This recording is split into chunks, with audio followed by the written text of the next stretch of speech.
പ്രിയപ്പെട്ട സുഹൃത്ത് നമസ്കാരം. JD's കറണ്ട് അഫേഴ്സിലേക്ക് സ്വാഗതം. ഇന്ന് ജനുവരി 3-ാം തീയതി ഏറ്റവും ലേറ്റസ്റ്റ് ആയിട്ടുള്ള കറണ്ട് അഫേഴ്സുമായി JD's കറണ്ട് അഫേഴ്സ്. ഇന്നത്തെ ചില വാർത്തകളാണ്. രാജേന്ദ്ര അർലേക്കർ ഗവർണറായി സത്യപ്രതിജ്ഞ ചെയ്തു. ദേശീയ കായിക അവാർഡുകൾ 2024 പ്രഖ്യാപിച്ചു. ഇന്ത്യയിലെ ആദ്യത്തെ ഗ്ലാസ് പാലം തമിഴ്നാട്ടിൽ. ഇത്തരത്തിലുള്ള ഏറ്റവും ലേറ്റസ്റ്റ് ആയിട്ടുള്ള വാർത്തകളാണ് JD's കറണ്ട് അഫേഴ്സ് ഓരോ ദിവസവും നൽകാൻ ശ്രമിക്കുന്നത്. ഇന്ന് ജനുവരി 3 നമുക്ക് ഇന്നത്തെ ലേറ്റസ്റ്റ് ആയിട്ടുള്ള കറണ്ട് അഫേഴ്സിലേക്ക് പോകാം. ഒരു ന്യൂസ് ഹെഡിംഗ് ആണ് Rajendra Arlekar സ്വോൺ in as governor. Rajendra Arlekar ഗവർണറായി സത്യപ്രതിജ്ഞ ചെയ്തു. നമുക്ക് എല്ലാവർക്കും അറിയാവുന്നൊരു വാർത്തയാണ്. കേരളത്തിന്റെ ഒരു പ്രധാനപ്പെട്ട ഒരു വാർത്തയാണ് ഇന്നലത്തെ. നമുക്ക് കറണ്ട് അഫേഴ്സിന്റെ ഡീറ്റെയിൽസിലേക്ക് പോകാം. കേരളത്തിന്റെ 23ാമത് ഗവർണറായി സത്യപ്രതിജ്ഞ ചെയ്തത് ആര്? രാജേന്ദ്ര വിശ്വനാഥ് അർലേക്കർ. ഗോവൻ സ്വദേശിയായിട്ടുള്ള 70 വയസ്സുള്ള രാജേന്ദ്ര വിശ്വനാഥ് അർലേക്കർ ആണ് കേരളത്തിന്റെ 23ാമത്തെ ഗവർണർ. കേരളത്തിന്റെ 23ാമത്തെ ഗവർണർ ആണ് രാജേന്ദ്ര വിശ്വനാഥ് അർലേക്കർ. ഇതിനു മുമ്പത്തെ ഗവർണർ ആയിരുന്നു ആരിഫ് മുഹമ്മദ് ഖാൻ. 2 ജനുവരി 2025 രാജേന്ദ്ര വിശ്വനാഥ് അർലേക്കറിനെ സത്യവാചകം ചൊല്ലിക്കൊടുത്തത് ആരാണ്?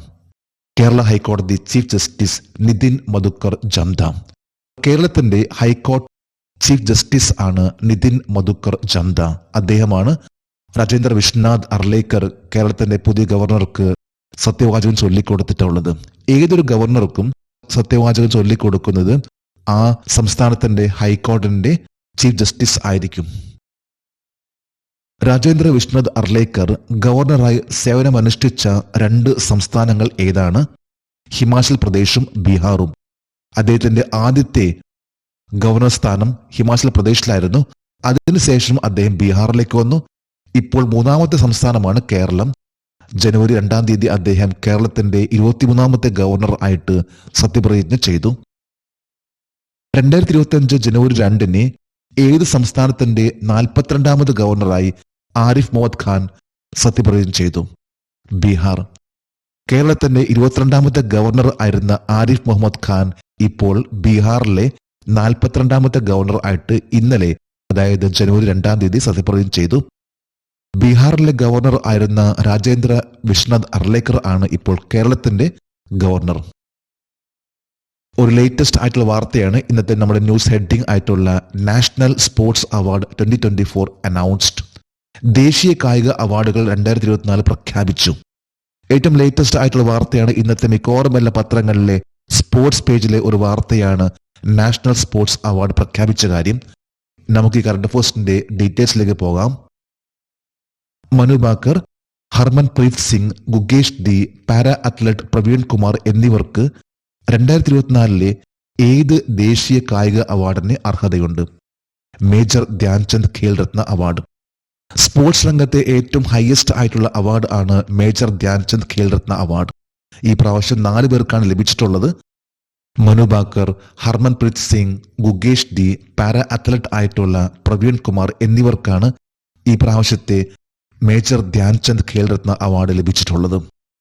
മേജർ ധ്യാൻചന്ദ് ഖേൽ രത്ന അവാർഡ് 4 വർഷമായിട്ട് ഔട്ട്സ്റ്റാൻഡിംഗ് സ്പോർട്സ് പേഴ്സൺസിന് ലഭിക്കുന്ന അവാർഡ് ആണ് മേജർ ധ്യാൻചന്ദ് ഖേൽ രത്ന അവാർഡ്. അതായത് സ്പോർട്സ് രംഗത്തെ കഴിഞ്ഞ 4 വർഷത്തെ ഏറ്റവും നല്ല പെർഫോമൻസ് നൽകുന്ന അവാർഡ് ആണ് മേജർ ധ്യാൻചന്ദ് ഖേൽ രത്ന അവാർഡ്. 2024 കായിക രംഗത്തെ മികച്ച പ്രകടനത്തിനുള്ള അർജുന അവാർഡുകൾ എത്ര കായിക താരങ്ങൾക്ക് ലഭിച്ചു? 32. 2ാമത്തെ ഒരു അവാർഡ് ആണ് അർജുന അവാർഡ്. ഏറ്റവും ടോപ്പ് ലെവൽ വരുന്ന അവാർഡ് ആണ് മേജർ ധ്യാൻചന്ദ് ഖേൽ രത്ന അവാർഡ്. അതിനുശേഷം വരുന്ന അവാർഡ് ആണ് അർജുന അവാർഡ്. അതായത് 4 വർഷം സ്പോർട്സ് രംഗത്ത് തിളങ്ങി നിൽക്കുന്ന വ്യക്തികൾക്ക് നൽകുന്ന അവാർഡ് ആണ് അർജുന അവാർഡ്. ഇതനുസരിച്ച് ഈ പ്രാവശ്യം 32 പേർക്കാണ് അർജുന അവാർഡ് ലഭിച്ചിട്ടുള്ളത്. സ്പോർട്സ് ഗെയിംസ് 2024 മികച്ച പരിശീലകർക്കുള്ള ദ്രോണാചാര്യ അവാർഡ് ആർക്കാണ് ലഭിച്ചത്? Shri Subhash Rana parashooting, Miss Deepali Deshpande shooting, Shri Sandeep Sangwan hockey. 3 പേർക്കാണ് ദ ഔട്ട്സ്റ്റാൻഡിംഗ് കോച്ചസ് എന്ന അവാർഡ്, അതായത് ദ്രോണാചാര്യ അവാർഡ് ലഭിച്ചിട്ടുള്ളത്. ദ്രോണാചാര്യ അവാർഡ് എപ്പോഴും ഔട്ട്സ്റ്റാൻഡിംഗ് ആയിട്ടുള്ള കോച്ച്മാർക്ക് നൽകുന്ന ഒരു അവാർഡ് ആണ്. ഇതനുസരിച്ച് ഈ പ്രാവശ്യം പാരാഷൂട്ടിംഗിലെ സുഭാഷ് റാണയ്ക്കും ഷൂട്ടിംഗിലെ ദീപാലി ദേശ്പാനും ഹോക്കിയിലെ സന്ദീപ് സാംഗ്വയ്ക്കും ലഭിച്ചിട്ടുള്ളത്. ഖേലോ ഇന്ത്യ യൂണിവേഴ്സിറ്റി ഗെയിംസിൽ മൊത്തത്തിൽ മികച്ച പ്രകടനം കാഴ്ചവെച്ച സർവകലാശാലയ്ക്കുള്ള മൗലാന അബ്ദുൽ കലാം ആസാദ് ട്രോഫി 2024 നേടിയ യൂണിവേഴ്സിറ്റി ഏത്? ചണ്ഡീഗഡ് യൂണിവേഴ്സിറ്റി. ഈ ഒരു വേളയിൽ നാഷണൽ സ്പോർട്സ് അവാർഡിൽ നൽകിയിട്ടുള്ള ഏറ്റവും ബെസ്റ്റ് യൂണിവേഴ്സിറ്റിക്ക് നൽകിയിട്ടുള്ള ഒരു അവാർഡ് ആണ് Maulana Abdul Kalam Azad trophy. Khelo India university ഗെയിംസിൽ ഏറ്റവും നല്ല പെർഫോമൻസിന് നൽകിയിട്ടുള്ള ഒരു അവാർഡ് ആണ് ചണ്ഡീഗഡ് യൂണിവേഴ്സിറ്റിക്കാണ് ലഭിച്ചിട്ടുള്ളത്. ഈ award Khelo India university, Khelo India youth, Khelo India para games, Khelo India winter games എന്നിങ്ങനെ 4 തരത്തിലാണ് ഖേലോ ഇന്ത്യ ഉള്ളത്. അതിലെ ഖേലോ ഇന്ത്യ വിന്റർ ഗെയിംസ് ഇപ്പോൾ ആരംഭിക്കുകയാണ്. ഒരു ന്യൂസ് ഹെഡിംഗ് ആണ് India's first glass bridge open in Tamil Nadu. ഇന്ത്യയിലെ ആദ്യത്തെ ഗ്ലാസ് പാലം തമിഴ്നാട്ടിൽ തുറന്നു. ഏറ്റവും ലേറ്റസ്റ്റ് ആയിട്ടുള്ള ഒരു വാർത്തയാണിത്. നമുക്ക് ഈ കറണ്ട് അഫയേഴ്സിന്റെ ഡീറ്റെയിൽസിലേക്ക് പോകാം. 2025 ജനുവരി 2 ഏത് സ്ഥലത്താണ് കടലിന് മുകളിലുള്ള ഇന്ത്യയിലെ ആദ്യത്തെ ഗ്ലാസ് പാലം ഉദ്ഘാടനം ചെയ്തത്? കന്യാകുമാരി. അപ്പൊ കന്യാകുമാരിയിലാണ് ഇന്ത്യയിലെ ആദ്യത്തെ ഗ്ലാസ് പാലം വന്നിട്ടുള്ളത്. ജനുവരി 2 അതായത് ഇന്നലെയാണ് ഇന്ത്യയിലെ ആദ്യത്തെ ഗ്ലാസ് പാലം, അത് കടലിന്റെ മുകളിലൂടെ പോകുന്ന ഒരു ഗ്ലാസ് പാലം ഓപ്പൺ ചെയ്തിട്ടുള്ളത്. ഇത് കന്യാകുമാരിയിലാണ്. കടലിന് മുകളിലുള്ള ഇന്ത്യയിലെ ആദ്യത്തെ ഗ്ലാസ് പാലത്തിന്റെ നീളം എത്ര? 77 മീറ്റർ നീളം, 77 മീറ്റർ ആണ്. അതുപോലെ തന്നെ 10 മീറ്ററിന്റെ വീതിയുമാണ് ഈ ഒരു പാലത്തിനുള്ളത്. കടലിന് മുകളിലുള്ള ഇന്ത്യയിലെ ആദ്യത്തെ ഗ്ലാസ് പാലം ഏത് 2 സ്ഥലങ്ങളെ തമ്മിൽ ബന്ധിപ്പിച്ചിരിക്കുന്നു? 133 അടി ഉയരമുള്ള വിശുദ്ധ തിരുവള്ളൂർ പ്രതിമയും വിവേകാനന്ദ പാറ സ്മാരകവും.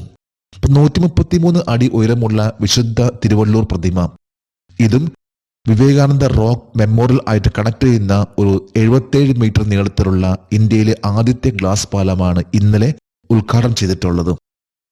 2025 ജനുവരി 2 ഇന്ത്യയിലെ ആദ്യത്തെ ഗ്ലാസ് പാലം ഉദ്ഘാടനം ചെയ്തത് ആരാണ്? തമിഴ്നാട് മുഖ്യമന്ത്രി M.K. സ്റ്റാലിൻ. തമിഴ്നാടിന്റെ ഇപ്പോഴത്തെ മുഖ്യമന്ത്രിയാണ് M.K. സ്റ്റാലിൻ. അദ്ദേഹമാണ് ജനുവരി 2 77 മീറ്റർ നീളത്തിലുള്ള ഗ്ലാസ് പാലം തമിഴ്നാട്ടിൽ ഉദ്ഘാടനം ചെയ്തിട്ടുള്ളത്. ഒരു ന്യൂസ് ഹെഡിംഗ് ആണത്. India submits 4th biennial update report United Nations framework convention on climate change. കാലാവസ്ഥാ വ്യതിയാനത്തെക്കുറിച്ചുള്ള ഐക്യരാഷ്ട്രസഭയുടെ ചട്ടക്കൂട് കൺവെൻഷന്റെ 4ാമത് ബിനാലി അപ്ഡേറ്റ് റിപ്പോർട്ട് ഇന്ത്യ സമർപ്പിച്ചു. ഇത് ക്ലൈമറ്റുമായി ബന്ധപ്പെട്ട് യുണൈറ്റഡ് നേഷന് നൽകുന്ന ഒരു റിപ്പോർട്ട് ആണ്. ഇതിനെക്കുറിച്ച് നമുക്ക് അല്പം ഡീറ്റെയിൽസ് ആയിട്ട് പോകാം. United nation framework convention on climate change UNFCCC യിലേക്ക് ഇന്ത്യയുടെ 4ാമത്തെ ബിനാലിൽ അപ്ഡേറ്റ് റിപ്പോർട്ട് ഏത് തീയതിയിലാണ് സമർപ്പിച്ചത്?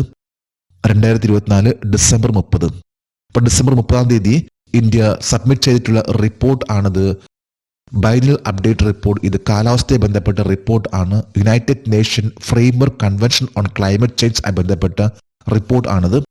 എല്ലാ വർഷവും നൽകുന്ന റിപ്പോർട്ട് ആണത്. പ്രധാനമായിട്ടും പറയുമ്പോൾ ഇന്നിപ്പോൾ ലോകമെമ്പാടും ഇപ്പോൾ കൂടുതലായിട്ട് കാലാവസ്ഥ അതുമായി ബന്ധപ്പെട്ട് നിരവധി പ്രവർത്തനങ്ങൾ നടന്നുകൊണ്ടിരിക്കുന്നുണ്ട്.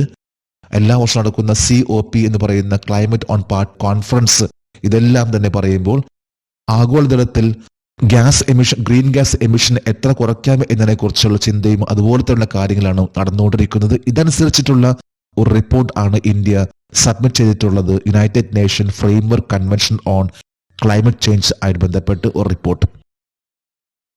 2005 2020 ഇടയിൽ ഇന്ത്യയുടെ ദേശീയ ഹരിതഗൃഹ വാതക ഉത്പന്ന തീവ്രത മൊത്ത ആഭ്യന്തര ഉൽപാദനത്തിന്റെ എത്ര ശതമാനമായി കുറഞ്ഞു? 36%. നേരത്തെ പറഞ്ഞ പോലെ തന്നെ ഇന്ത്യ ഇപ്പോൾ ഏറ്റവും കൂടുതൽ ഫോക്കസ് ചെയ്യുന്ന ഒരു ഏരിയ എന്ന് പറഞ്ഞാൽ അത് ഗ്രീൻ ഗ്യാസ് എമിഷനെ എത്ര കുറയ്ക്കാം എന്നതാണ്. 2019 അപേക്ഷിച്ച് നോക്കുമ്പോൾ 7.93% ഒരു കുറവാണ് 2020 ആയപ്പോഴേക്കും ഉണ്ടായിട്ടുള്ളത്. ഇപ്പോൾ GDP തന്നെ പറയുമ്പോൾ ഗ്രീസ് ഗ്യാസ് എമിഷന്റെ ആ റിപ്പോർട്ട് പ്രകാരം 2005 2020 ഇടയിൽ ഏതാണ്ട് 36% ഗ്രീൻ ഗ്യാസ് എമിഷൻ അത് കുറഞ്ഞു വന്നിരിക്കുകയാണെന്നാണ് കണക്ക്. ഇന്റർനാഷണൽ ലെവലിലുള്ള ന്യൂസ് ഹെഡിംഗ് ആണത്. Switzerland enforces facial covering ban raises pensions in new year. Switzerland മുഖാവരണം നിരോധനം നടപ്പിലാക്കുന്നു. പുതുവർഷത്തിൽ പെൻഷനുകൾ ഉയർത്തുന്നു. ഒരു ഇന്റർനാഷണൽ ലെവലിലുള്ള ന്യൂസ് ഹെഡിംഗ് ആണ്. നമുക്ക് ഈ കറണ്ട് അഫയേഴ്സിന്റെ ഡീറ്റെയിൽസിലേക്ക് പോകാം. 2025 ജനുവരി 1 മുതൽ പ്രാബല്യത്തിൽ വരുന്ന പൊതു സ്ഥലങ്ങളിൽ മുഖം മറയ്ക്കുന്നതിന് നിരോധനം ഏർപ്പെടുത്തിയ രാജ്യം ഏതാണ്? സ്വിറ്റ്സർലാൻഡ്. ഏറ്റവും ലേറ്റസ്റ്റ് ആയിട്ടുള്ള റിപ്പോർട്ട് ആണ്. അതായത് ജനുവരി 1 മുതൽ സ്വിറ്റ്സർലാൻഡിൽ മുഖം മറയ്ക്കുന്നത്, പ്രത്യേകിച്ച് നമുക്കറിയാം മുസ്ലിം കമ്മ്യൂണിറ്റീസ് ആ മുഖം മറയ്ക്കുന്ന ആ ഒരു സിസ്റ്റം അത് പൂർണ്ണമായിട്ടും സ്വിറ്റ്സർലാൻഡിൽ നിരോധിച്ചിരിക്കുകയാണ്. ഇനി മുതൽ അത്തരത്തിലുള്ള ഒരു നീക്കം ഉണ്ടായിക്കഴിഞ്ഞാൽ അവിടെ ഫൈൻ അടയ്ക്കേണ്ടി വരും. അതായത് ഇന്ത്യൻ റുപ്പീസ് അനുസരിച്ചാണെങ്കിൽ ഏതാണ്ട് 1 ലാഖിനടുത്താണ് ആ ഒരു നിരോധനം അത് ലംഘിക്കുകയാണെങ്കിൽ വരുന്ന ഫൈൻ. എന്നാൽ ചില കേസുകളിൽ ഇതിന് ഇളവുണ്ട്. അതായത് അസുഖമായിട്ട് ബന്ധപ്പെട്ട് വരുമ്പോഴൊക്കെ മുഖം മറയ്ക്കാനും അല്ലെങ്കിൽ ഏതെങ്കിലും തരത്തിലുള്ള ഒരു കൾച്ചറൽ ഈവന്റ് വരുമ്പോഴും അതിന് ആ സമയത്തൊക്കെ നമുക്ക് മുഖം മറയ്ക്കാനുള്ള അനുമതിയുണ്ട്. പക്ഷെ പൊതുവായിട്ട് പറയുമ്പോൾ ഇത്തരത്തിലുള്ള ഒരു മുഖം മറച്ചുകൊണ്ടുള്ള ആ ഒരു സിസ്റ്റം അവിടെ പൂർണ്ണമായിട്ട് നിരോധിച്ചു. ഇതിപ്പോൾ പല യൂറോപ്യൻ കൺട്രികളിലും ഇത്തരത്തിലുള്ള ചില നിയമങ്ങൾ വന്നിട്ടുണ്ട്. ഏറ്റവും ലേറ്റസ്റ്റ് ആയിട്ടാണ് ഇപ്പോൾ സ്വിറ്റ്സർലാൻഡിൽ വന്നിട്ടുള്ളത്. സ്വിറ്റ്സർലാൻഡിന്റെ പ്രസിഡന്റ് ആരാണ്? വിയോള അംഹേർഡ്. സ്വിറ്റ്സർലാൻഡ് എന്ന രാജ്യത്തിന്റെ പ്രസിഡന്റ് ആണ് വിയോള അംഹേർഡ്. ഒരു ഒഫീഷ്യൽ ക്യാപിറ്റൽ ഇല്ലാത്ത ഒരു രാജ്യം എന്ന് പറയുമ്പോൾ സ്വിറ്റ്സർലാൻഡ് ആണ്. ഒഫീഷ്യലായിട്ട് ഒരു ക്യാപിറ്റലും പ്രഖ്യാപിച്ചിട്ടില്ല. ഒരു ന്യൂസ് ഹെഡിംഗ് ആണ്, China unveils prototype for what could be the world fastest high speed train. ലോകത്തിലെ ഏറ്റവും വേഗതയേറിയ അതിവേഗ ട്രെയിനിന്റെ പ്രോട്ടോടൈപ്പ് ചൈന പുറത്തിറക്കി. ഇതൊരു ലേറ്റസ്റ്റ് ആയിട്ടുള്ള വാർത്തയാണ്. ചൈന ഏറ്റവും ഫാസ്റ്റസ്റ്റ് ആയിട്ടുള്ള ട്രെയിൻ പുറത്തിറക്കിയ കാര്യം. പ്രോട്ടോടൈപ്പ് എന്ന് പറയാൻ ഒരു ട്രെയിനിന്റെ മാതൃകയാണ്. ഒരു ട്രെയിൻ തുടക്കത്തിൽ തന്നെ ഒരു സാമ്പിൾ എന്ന ലെവലിൽ പുറത്തിറക്കുന്ന ട്രെയിൻ, അത് കഴിഞ്ഞാൽ മാത്രമാണ് അതിന്റെ അടുത്ത ഉൽപാദനം വരുന്നത്. പ്രൊഡക്ഷനിലേക്ക് പോകുന്നത് പിന്നീടാണ്. അതിന്റെ പരീക്ഷണത്തിന് വേണ്ടി നിർമ്മിക്കുന്ന ഒരു ട്രെയിൻ ആണ് പ്രോട്ടോടൈപ്പ് എന്ന് പറയുമ്പോൾ. ഇതനുസരിച്ച് ചൈന ഏറ്റവും ലേറ്റസ്റ്റ് ആയിട്ട് the world fastest high speed train പുറത്തിറക്കി. നമുക്ക് കറണ്ട് അഫയേഴ്സിന്റെ ഡീറ്റെയിൽസിലേക്ക് പോകാം. ലോകത്തിലെ ഏറ്റവും വേഗതയേറിയ അതിവേഗ ട്രെയിൻ എന്തായിരിക്കുമെന്നതിന്റെ പ്രോട്ടോടൈപ്പ് പുറത്തിറക്കിയ രാജ്യം ചൈന. അപ്പൊ ചൈനയാണ് ലോകത്തിലെ ഏറ്റവും ഫാസ്റ്റസ്റ്റ് ആയിട്ടുള്ള ട്രെയിൻ ആണ് പുറത്തിറക്കിയിട്ടുള്ളത്. 2024 ഡിസംബർ 29 ചൈന പുറത്തിറക്കിയ ഏറ്റവും വേഗതയേറിയ ട്രെയിനിന്റെ പേരെന്താണ്? CR450. CR450 എന്ന ഫാസ്റ്റസ്റ്റ് ട്രെയിൻ ആണ് ഡിസംബർ 29 ചൈന പുറത്തിറക്കിയിട്ടുള്ളത്. 2024 ഡിസംബർ 29 ചൈന അനാച്ഛാദനം ചെയ്ത ഏറ്റവും വേഗതയേറിയ ട്രെയിനായ CR450ന്റെ പരീക്ഷണ വേഗത എത്രയായിരുന്നു? മണിക്കൂറിൽ 450 കിലോമീറ്റർ, അതായത് 281 മൈൽ. 450 കിലോമീറ്റർ വേഗതയാണ് ചൈനയുടെ ഏറ്റവും ലേറ്റസ്റ്റ് ആയിട്ടുള്ള CR450 എന്ന ലോകത്തിലെ ഫാസ്റ്റസ്റ്റ് ട്രെയിനിന്റെ വേഗത. ഓപ്പറേഷൻ ലെവലിലാണെങ്കിൽ ഇതിന്റെ വേഗത മണിക്കൂറിൽ 400 കിലോമീറ്റർ പെർ ഹവർ ആണ്. ഇന്നത്തെ കറണ്ട് അഫയേഴ്സിലെ ലാസ്റ്റ് ഹെഡിംഗ് ആണ്, NASA warn 2 airplane sized asteroids are approaching Earth. വിമാനത്തിന് വലിപ്പമുള്ള 2 ചിഹ്നഗ്രഹങ്ങൾ ഭൂമിയിലേക്ക് അടുക്കുന്നതായി നാസ മുന്നറിയിപ്പ് നൽകി.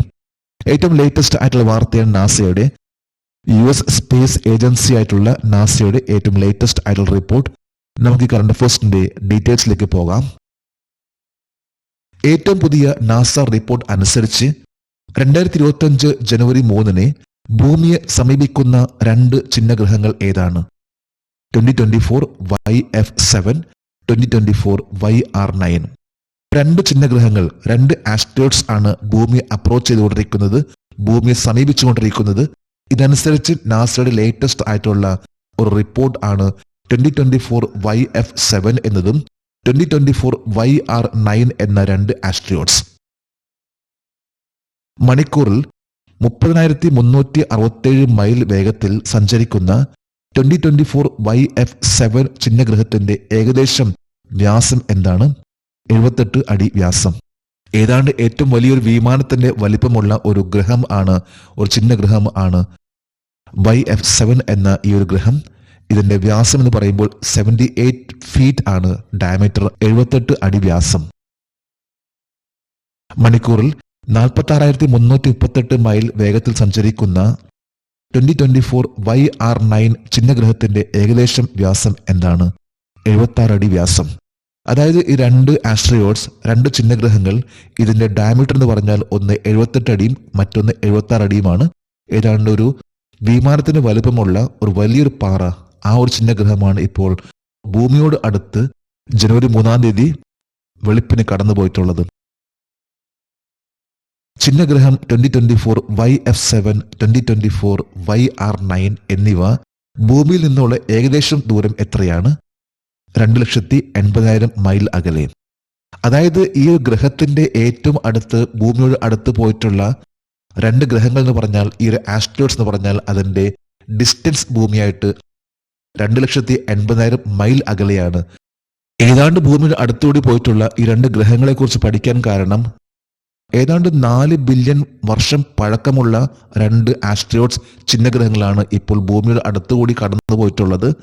ഇതിലുള്ള എന്തെല്ലാം ഗ്യാസ് ആണുള്ളത്, അതുപോലെ തന്നെ ഇതിന്റെ എങ്ങനെയാണ് ഇത് ഡെവലപ്പ് ആയിട്ടുള്ളതും, ഇതിനെക്കുറിച്ചുള്ള ഒരു പഠനമാണ് നാസ നടത്തിക്കൊണ്ടിരിക്കുന്നത്. YF7ഉം YR9 എന്ന ലേറ്റസ്റ്റ് ആയിട്ട് 2025 തുടക്കം തന്നെ ഭൂമിയുടെ അടുത്തുകൂടി പോയിട്ടുള്ള 2 ആസ്ട്രോയിഡ്സ് ചിഹ്നഗ്രഹങ്ങൾ. അപ്പൊ നമ്മളിന്ന് ലേറ്റസ്റ്റ് ആയിട്ടുള്ള ചില വാർത്തകളാണ് ഇന്നിവിടെ അപ്ഡേറ്റ് ചെയ്തിട്ടുള്ളത്. ജെഡിസ് കറന്റ് അഫയേഴ്സിന്റെ ഇന്നത്തെ ഈ വീഡിയോ കണ്ടിട്ട് ഇഷ്ടപ്പെട്ടെങ്കിൽ ഈ ചാനൽ സബ്സ്ക്രൈബ് ചെയ്യാനും ഷെയർ ചെയ്യാനും മറക്കരുത്. നമുക്ക് നാളെ വീണ്ടും പുതിയ കറന്റ് അഫയേഴ്സുമായിട്ട് കാണാം. Thank you very much.